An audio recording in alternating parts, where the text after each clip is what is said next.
First of all, thank you so much for agreeing to participate in this project of oral narratives of Latinos in Ohio. Today is Sunday, December 1st, 2019. Can we start by having your full name, please?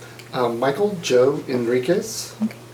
Where were you born and where did you grow up? I was born in Cleveland, Mississippi in 1961, and that's where I grew up I moved to Ohio in 1985. Mm-hmm. But I grew up in Cleveland, born and raised, went to high school there, also went and did my undergraduate degree at Delta State University in Mm-hmm. Cleveland, Mississippi, Mm-hmm. and then left Cleveland and worked on my master's at Mississippi State, where I Okay. received my master's in public administration and public policy. Okay. Tell me about your childhood in Cleveland. What was your daily life like?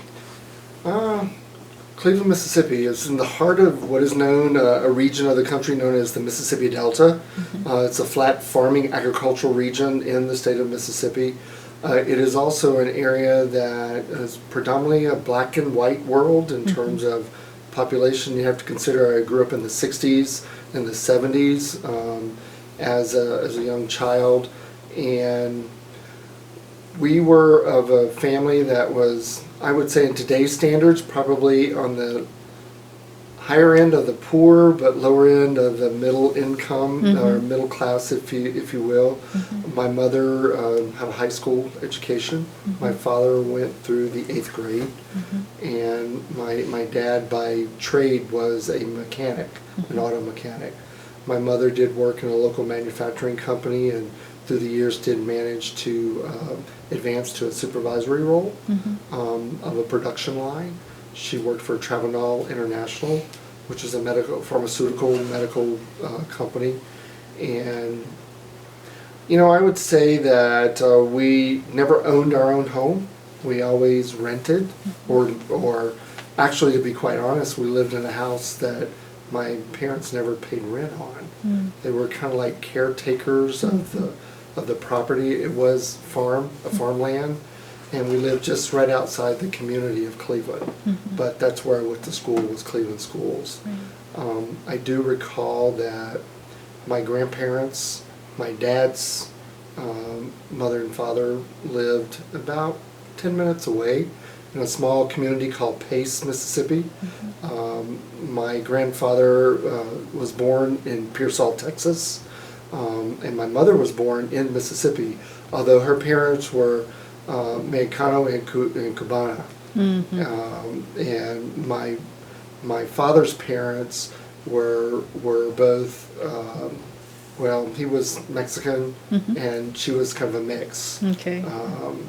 Now my mother was white, and my grandmother on my mother's side actually in 1968 moved in with us. After my grandfather had passed away. She moved in with us and kind of became like in-home daycare, if you will, because I was in the second grade, I believe, in '68. So, it's a typical, I guess one might say, a typical childhood, if you will. I was aware that I had a different last name than a lot of my friends. Right. Although I will say there was an eclectic community in my hometown just because of its proximity to the Mississippi River and the historical nature. The French explorers, the Spaniard explorers. There were quite a few families of Italians, Chinese, and other Mexicanos in that area. Because being a university community, a small university, we also had a mixture of people of various levels of education.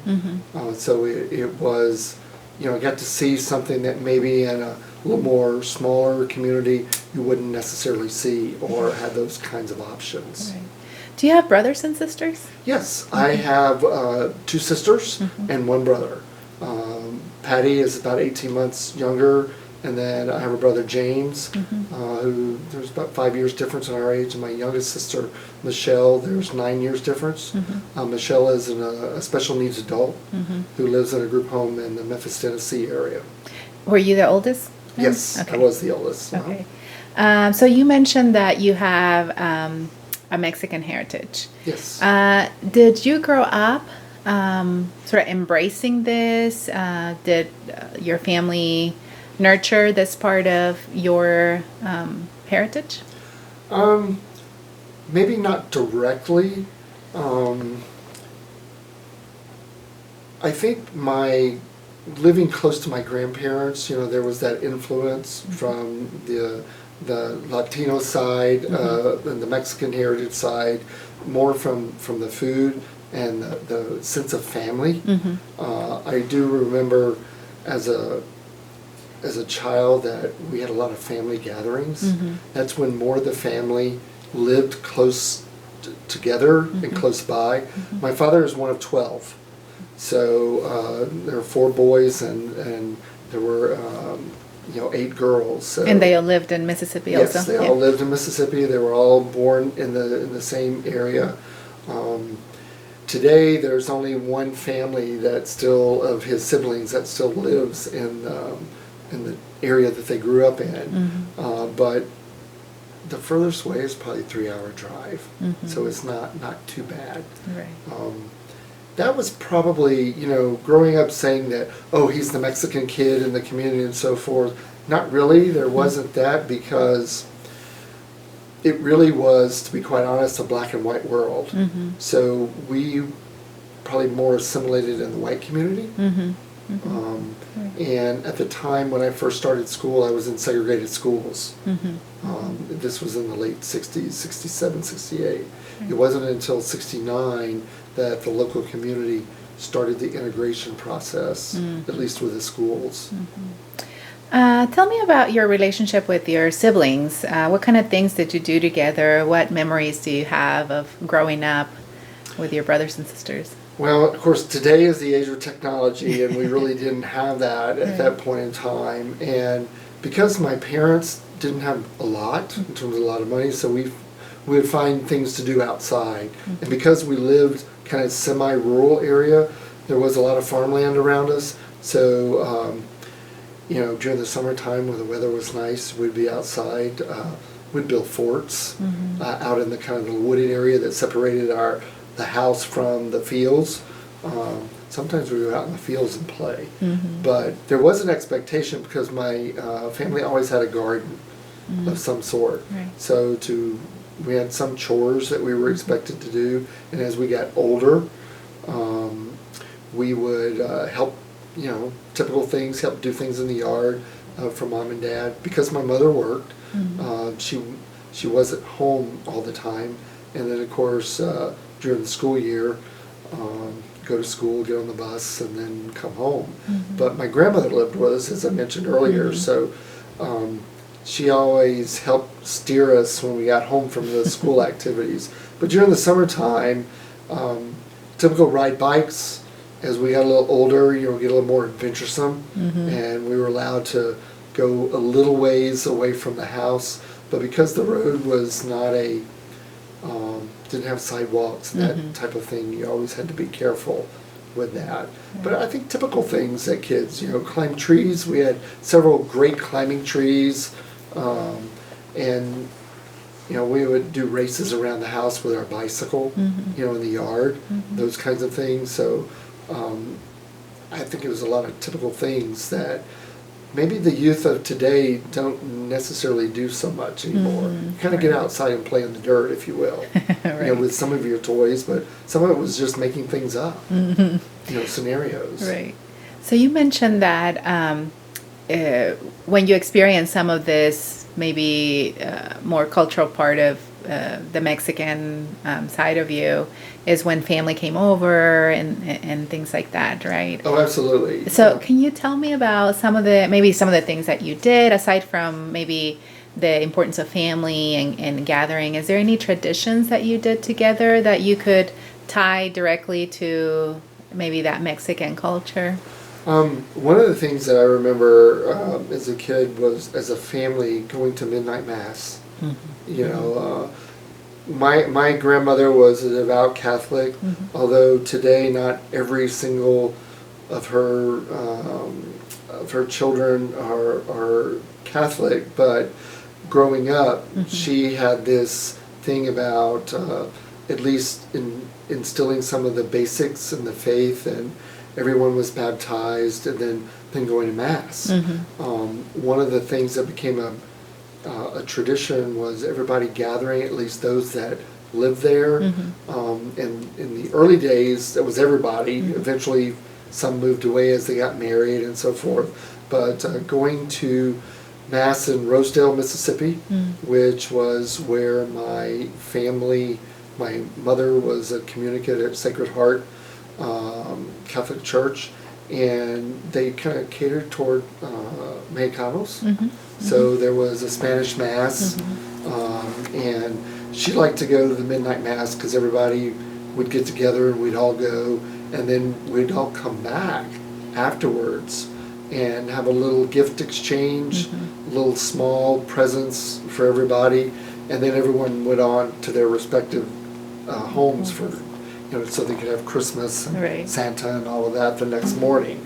But that to me was one of the most memorable things. And then when we would have family gatherings, there was always music of some sort, usually. As everybody got a little older, I had some aunts and uncles that both sang and played the guitar. So we would have some of those old family jam sessions. What kind of music? Well, when my grandfather was involved, it would be a little bit of, I would call it today's, little Mexican folk music. He played the accordion some. My father was a harmonica player, well, still does. And some of his sisters played the guitar. So it would just be like an impromptu jam session, if you will, for lack of a better words. Spanish was spoken more so amongst my father's generation. Through the generations of his brother, his 12 brothers and sisters, it was very interesting because my father, his brother Nick, his brother Pete, his brother Mary Helen, his sister Olivia, they would speak Spanish with each other, and with my mama, my grandmother. But the kind of the middle group and down, they understood everything, but they would hardly speak the language. It was more they would use English. My father tells a story of when he first started school, he did not know English. And we heard, Sophia heard this story while we were gone this weekend, where my Uncle Nicky and my Aunt Mary Helen and my dad were all in the same classroom. And Aunt Mary Helen still had her hat and her coat, and they were telling her in English to take it off, but my Uncle Nicky had to tell her in Spanish, to take off her hat and her coat and hang it up. But those are some of the things that I recall. And then the food, we had some of it's Americanized today, but my grandfather was always about making sauces and salsa. He would grow his own chili peppers and so forth, and he would dabble in that. Had a molcajete, and and do the grinding and everything. And my grandmother made homemade tortillas. Papa was great when he had his tortillas, fresh made tortillas, and his salsa and his frijoles. So those are the things that I remember. And then hearing the language spoken. Did you grow up speaking Spanish? I did not.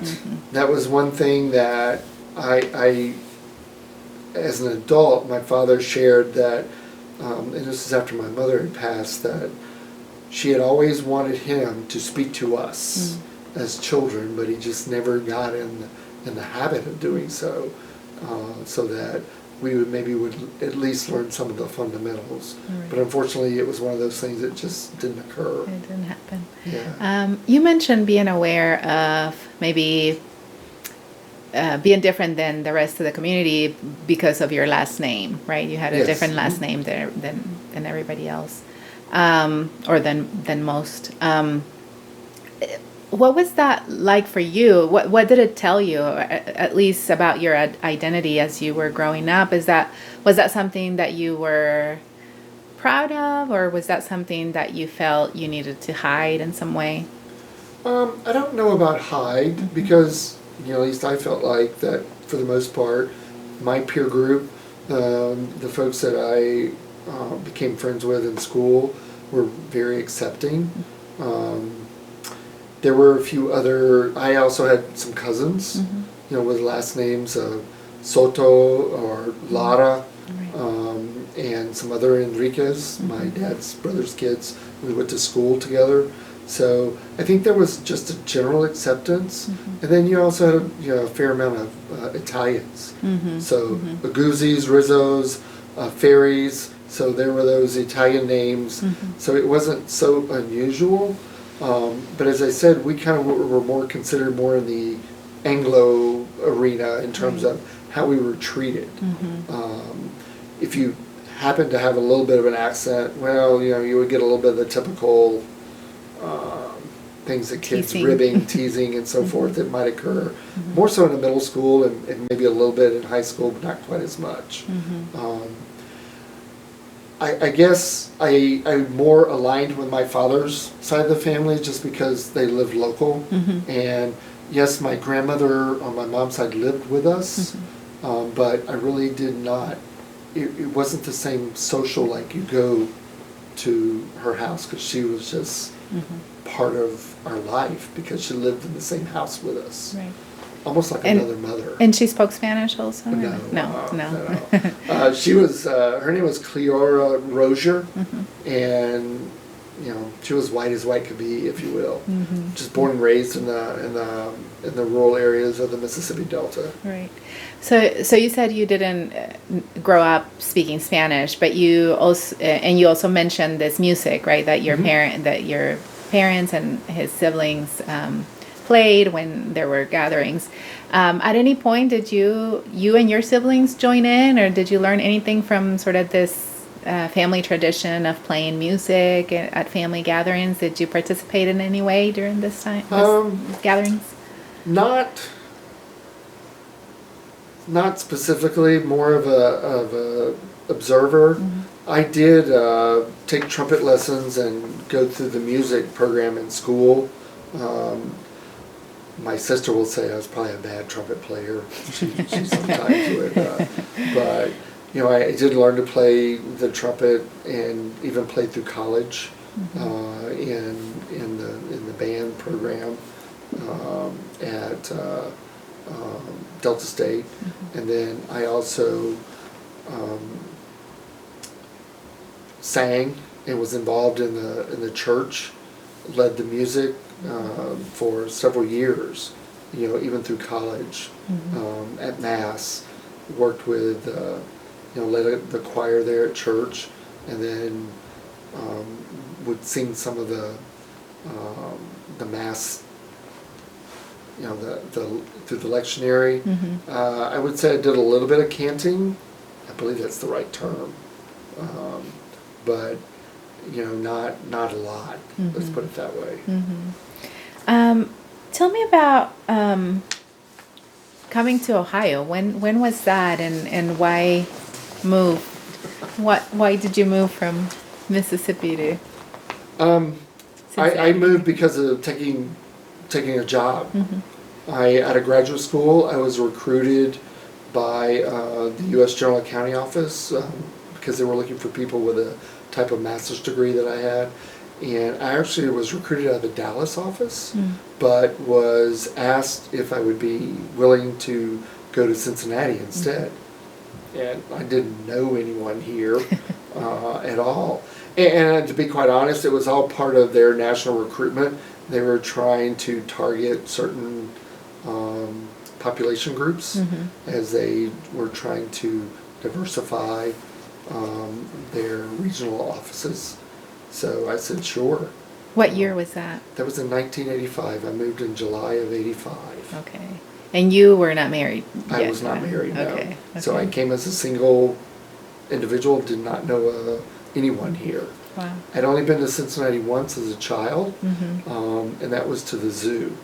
We were visiting, my mother has a sister that lives in Columbus, Indiana, Mm-hmm. and we had been up to visit, and we took one of those days and came over to the zoo. Mm-hmm. That was the only time I'd ever been to Cincinnati prior to that. Right. What were those first years like for you living here in Ohio? In all honesty, they were a little bit challenging, a little difficult, Mhm. because it felt like starting over.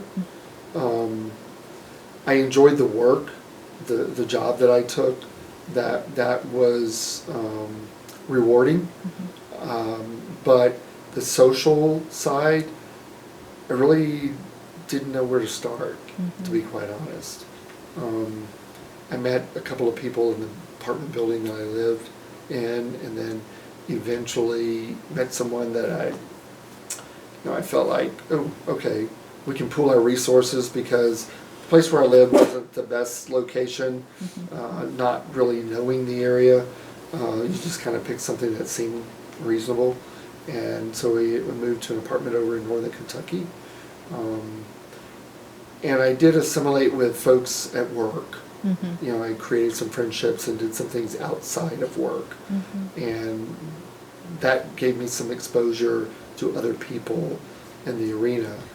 Early on, I got involved in the Hispanic Employment Program at the federal level, Mm-hmm. and became our local manager, where part of my role was to go out and work with the agency to help identify and recruit other Latinos. Mm-hmm. So I then was able to get into a network Mm-hmm. of peer Hispanic Employment Program managers across the country. Mm-hmm. So I established some relationships there. Mm-hmm. But it also helped me then to identify other Latinos that work for the federal government in greater Cincinnati.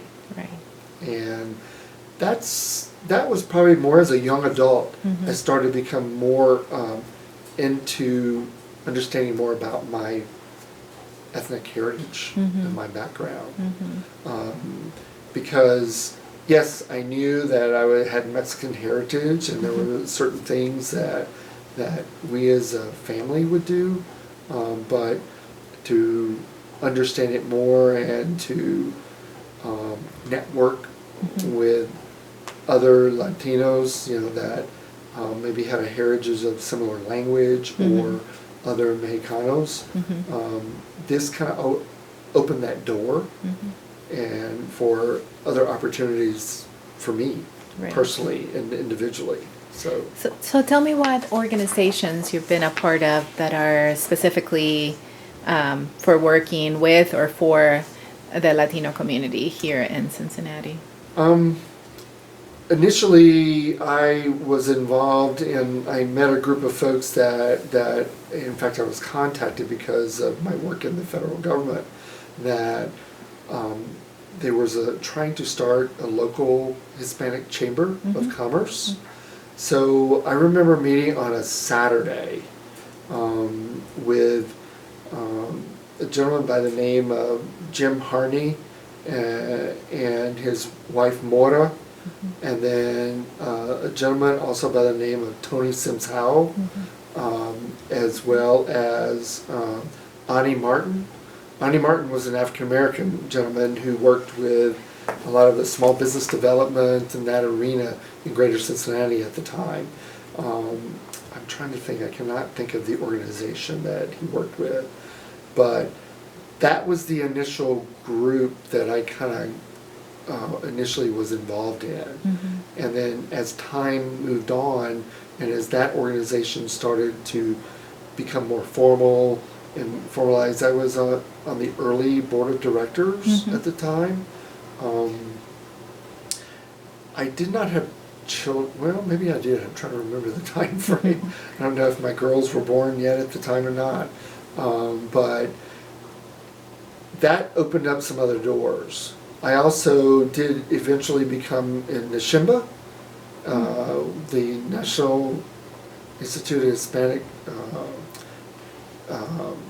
business administration, and then it's now known as Prospanica. So I think I need to renew my membership. I got a notice on that.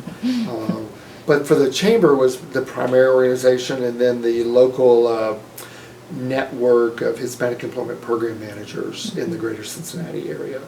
I also did a little work with CASA, Su Casa, they're here in Cincinnati as well. Right. What? Yes. You mentioned you have daughters. You have a family. You have 2 daughters. And going back to this Mexican heritage that you have, how have you been able to pass that on to your daughters in terms of understanding that side of their own heritage? Probably by just sharing with them my experiences and more about the history with my family. More so on my father's side than my mother's, although they have some of both.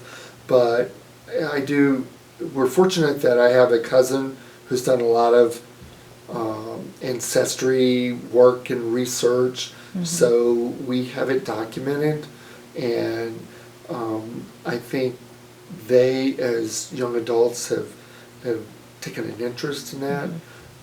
I encouraged them when they were in high school to take Spanish in school, to learn it a little more formally. And then they both, even today, are continuing their development in that arena. Of course, Sophia to me, has mastered it way more than her father ever did or probably ever will. And Olivia, I think, is doing wonders too. The one thing that I am most proud of is they on their own have embraced that part of their ethnic background, a little bit with my encouragement. But I think one of the things that I saw as an adult, and then once I had children, is, I won't say taking advantage, but being proud of that. I think growing up, because of my environment, it wasn't something you're going to go shout at the rooftops and so forth, because I think just the nature of the world that I lived in at that time. So I didn't really want to be under the spotlight. And a lot of that, I think, was my family. Yeah, we were Mexican heritage or full blood or part, but we also wanted to be treated like everybody else. And so some of that was just kind of blending in. Whereas in today's environment, I think it's looked upon that embrace your culture, celebrate it. And that's one of the things that I think I've tried to instill in my girls, that be proud of who you are, and don't sell yourself short. Take advantage of the opportunities if they present themselves to you, or sometimes create your own opportunities. One thing that I did learn, and this was a little bit after the fact though, that I was able to pursue my master's degree because of Title IX. At that time, and it was funding, and it was primarily because of my Latino heritage. And because of that, I feel fortunate. My master's degree I got a fellowship, so my mother wanted me to go to work right after I got my undergrad. I was first generation to go to college, so she wanted me to go to work, but my father encouraged me, hey, and worked with her to say, let him do what he thinks he needs to do. So I went straight on and got my master's, which I look back, that was probably the best thing for me at the time, to do that. You, I know, recently won the election for school board. Correct. Right? But you've been part of this for... You've been a school board member for a couple of years, correct? Yes. Actually, this month, today is December 1st, I'll be completing my 16th year. 16th year. On the local board. And you're in a small community right outside Cincinnati, where I guess there's not a lot of Latino in the schools, correct? That would be correct. So tell me about this. I mean, this is an important leadership role for a Latino to hold anywhere in the state, but in this community too. How do you see your role in the school as a in a leadership role, and also as a Latino representing the Latino community, even though there's a very small number in this particular community? Why is it important, do you feel, for you to hold this role? Well, first and foremost, I am passionate about public education because I think that, when our founding fathers talked about providing for the education of our communities and our children, that they meant education for all, regardless of who you are. So I think it provides, it's the one avenue in which anyone, regardless of who you are, where you're from, your ethnic background, what language you speak, that through learning and nurturing our young minds, that's how we can grow our greater community, to achieve those things for the common good of everyone. And as a leader in our local community, for our local schools, I see my role as being able to provide the best possible educational environment, which includes curriculum, facilities, that have no barriers, so that all can come and receive the best possible education they can, so that they can pursue their dreams, whatever those dreams may be.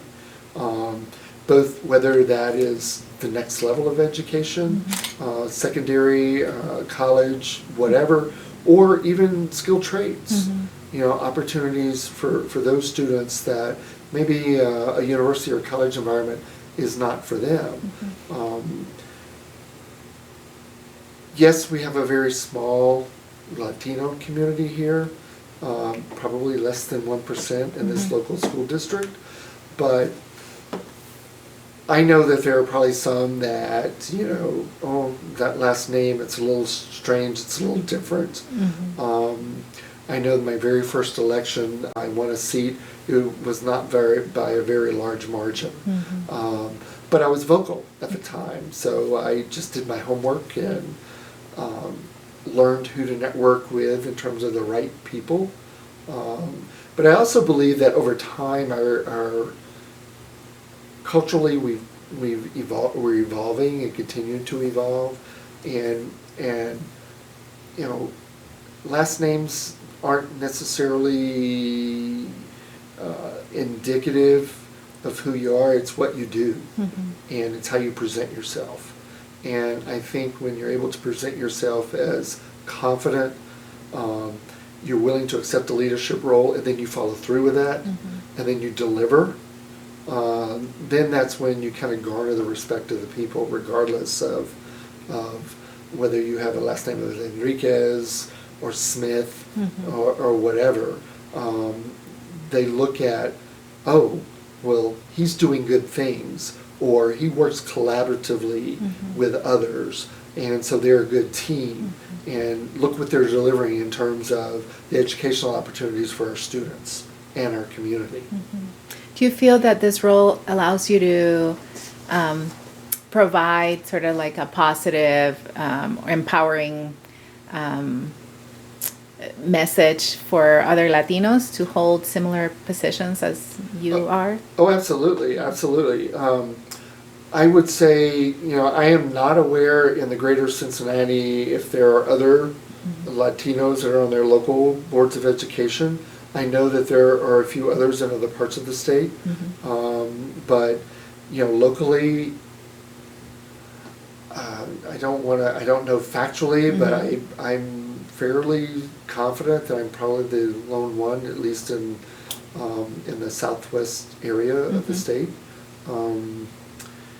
But I do think that it offers that, hey, if one can do it, others can. Right. Right. And if you can do it in an area that is not predominantly Latino, so. Right. Tell me what has been the most difficult time of living here in Ohio. I mean, you mentioned some of those first years, right? Like the adjustment. Has there been any other times where it's just been difficult to live here? And it could be related to professional or to your own identity, anything. There was a period when I left government. It wasn't because of my choosing at the time. I worked for a regional office, so there was a restructuring that was occurring, and they closed the regional office that I worked for. So I was still offered an opportunity to move to Washington, or I could have moved to another regional location in Atlanta. Because at the time I was married and had a second child on the way, and had just built this house. My wife, being from this area, she did not want to move.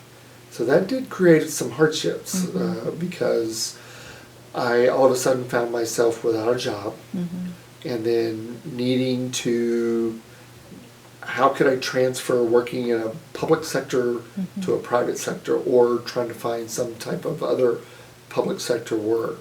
And this was in a period in like 1994, 95. So the market wasn't so good necessarily. It forced me though to learn how to sell my skill set as opposed to, oh, you know, I work for the federal government, you know, here, can I come work for you? So it also forced me to establish a network, some of which I also met some other Latinos during that, because I had been involved with the chamber, so I had continued to keep that network up, and then I added to that. So I was able then to network my way into a few job opportunities at lesser pay, which then, you know, you kind of feel like you're starting over. That was probably one of the more challenging times, more from a career perspective. But ever since that point, I feel like I've done nothing but advance my career and my career opportunities. There was a period, another period that I would say was kind of difficult, that was really probably ties more to a direct attack on my ethnic background. Occurred right here with one of my neighbors. Unfortunately, the gentleman is no longer alive, but there was a little bit of a property line dispute in terms of the neighbor across the street. And my wife heard this, and I don't know that my children were where they could hear this, but we got into a disagreement, and he told me, he said, you know, if you're not careful, make sure you just need to pack your bags and go back to Mexico. So that was difficult to hear, but I also chalked it up to ignorance, you know, and just not really understanding, and being a little bit caught up in the moment. Doesn't excuse it, because the words were said. And I think the words were meant to be hurtful. But I think you learn as an individual, you try to rise above that. And there was a little period of time that there was no conversation between us neighbors. It was an older couple. Over time that broke down, and you know, we found a way to live amicably until unfortunately he passed away. But that was hard. It was just like, you know, who I am is being directly attacked in that one moment over really nothing. You know, so and it was really just a perception. Is the way I view it. But it also is a testament to, I think, some of the lack of people understanding, lack of being educated, that it doesn't matter where you're from, we're all human beings. Right. And we're all trying to better ourselves in one way or another. Can you tell me, so on the opposite of that, what has been the proudest moment of your life so far? And I can probably guess a couple, right? This being part of the school board, your family, your children, all of those things, but those I mean, that really is, and my kids, one other thing I will say is my wife, being, from this area, she has embraced some of the ethnic side of our family, and she took my name, she chose not to keep her formal name. Even if she had, that would have been fine. I'm a little more, cool with that kind of stuff. My father probably not so much, but, we are in a different era, but, and the fact that, she has started a small business and it's thriving at the moment. And I'm very proud of her for that. But it's also just like, it reminds me of a little bit of my grandfather, my papa's entrepreneurial spirit. He was always trying to do these little startups here and there. And I remember he had this one little place, and it was like he wanted to have a little restaurant, but he really made tamales and sold tamales out of it. He also had a little pool table and all of that. So my grandpa liked to have his beer. So.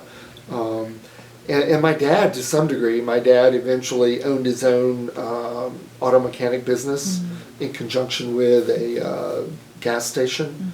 And to see my wife doing that, I think it's pretty awesome, actually.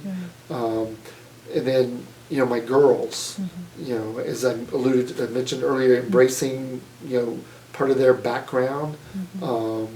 And then both sides, both the, my half Mexican side, and then their mom's side of the family, who are, have a farming agricultural background, that has, they both were involved in 4-H, very proud of their accomplishments during that time. And then as they're growing into young adults in their own way, yes, they've chosen different paths, but I think they're equally as accomplished in their respective paths of study that they've chosen. So those three things, all the three women, the most important women in my life. So great answer. Yes. Michael, can you tell me, I mean, just from thinking about all we've discussed and your years here in Ohio, what does Ohio mean to you? It is my home. I mean, this is where my children were born. That's where I met my wife, and this is where we established our own community, if you will. I think each little family unit, you kind of establish your own community as part of the bigger community. And so, we've created our community here. And, for me, it was an opportunity to pursue what I wanted to do, out of graduate school.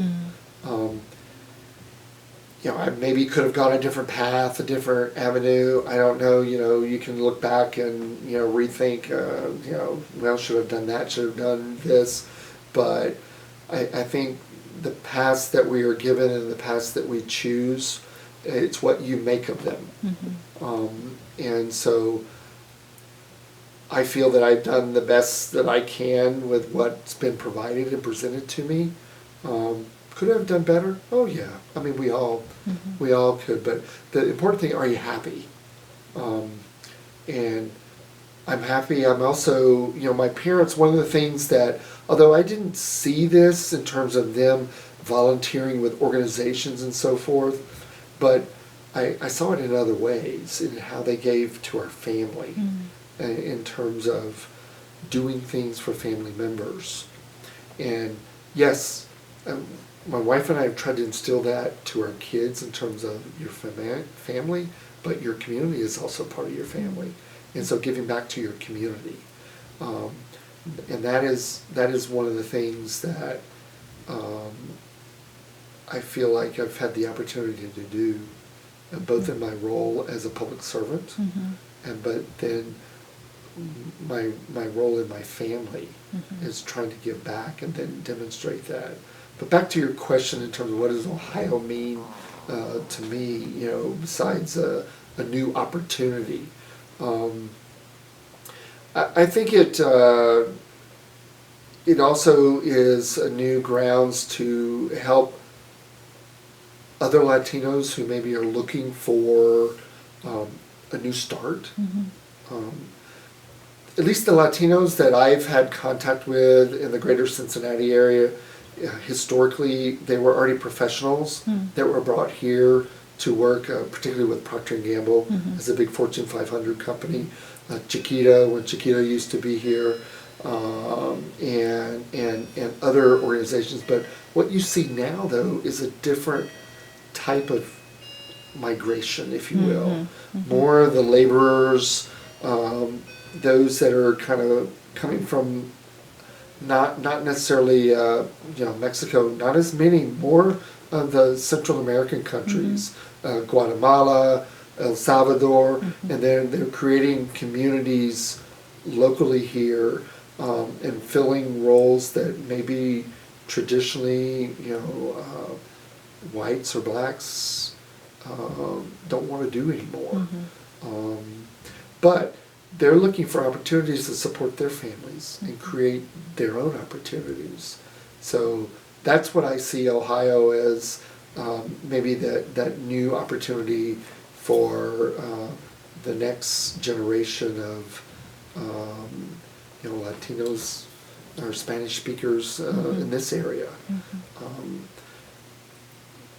I sometimes challenge my employer, the people that I work with, because we in the last couple of years, a real big focus on diversity and inclusion. I have mixed feelings. I'm a little bit of the old style in terms of when it comes to the diversity and focus on opportunities. Historically it's been focused on your ethnic or your racial background, whereas today the word inclusion is and not that I don't disagree with it necessarily, inclusion of people of all types and of all experiences and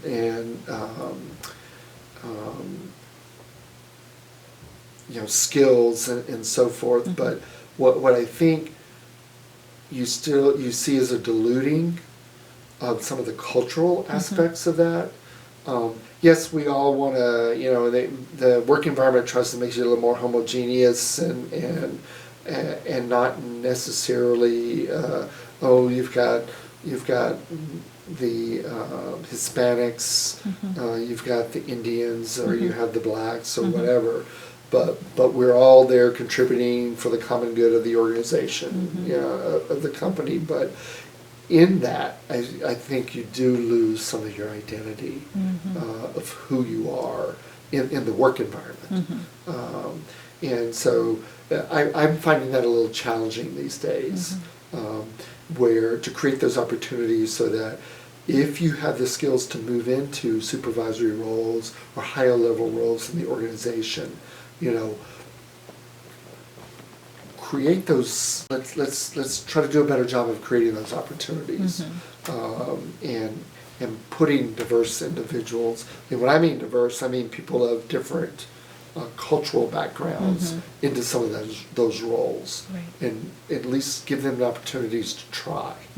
And I think some organizations are better at it than others. Michael, is there anything else that you would like to add to this interview, to this conversation about your experience as a Latino here in Ohio? I think as an adult, I have embraced more of my ethnic background since being in Ohio than where I grew up. I think that maybe that has come across a little bit during this conversation, but I would say it doesn't matter how old you are. Right. Embrace your background, whether it's from the eastern hills of Kentucky or from the hills of Texas near the Texas-Mexico border. Embrace who you are, and don't let anyone tell you not to do so. Right. Thank you so much for this conversation.